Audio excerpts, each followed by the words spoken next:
میاں اسلم اقبال کے کاغذات منظوری کے خلاف درخواست پر سماعت۔ لاہور ہائی کورٹ نے الیکشن کمیشن کو نوٹس جاری کر دیا۔ جسٹس علی باقر نجفی کی سربراہی میں 3 رکنی بینچ نے سماعت کی تو میاں اسلم اقبال کے کاغذات منظوری کے خلاف درخواست پر سماعت ہوئی۔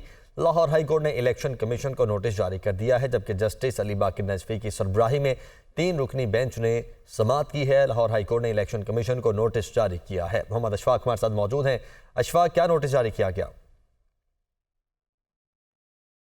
جی بالکل، لاہور ہائی کورٹ کے جسٹس علی باقر نجفی کی سربراہی میں 3 رکنی فل بینچ نے اس حوالے سے کیس کی سماعت کی ہے۔ بینچ میں جسٹس شاہد بلال حسن اور جسٹس جواد حسن شامل ہیں۔ 3 رکنی فل بینچ کے روبرو درخواست گزار کی جانب سے یہ موقف اختیار کیا گیا کہ ٹریبونل کے جج نے میاں اسلم اقبال کے کاغذات نامزدگی حقائق کے برعکس منظور کیے اور اس حوالے سے قواعد و ضوابط میاں اسلم اقبال نے پورے نہیں کیے گئے، اور ویسے بھی میاں اسلم اقبال اشتہاری ہیں اور کوئی بھی اشتہاری الیکشن نہیں لڑ سکتا۔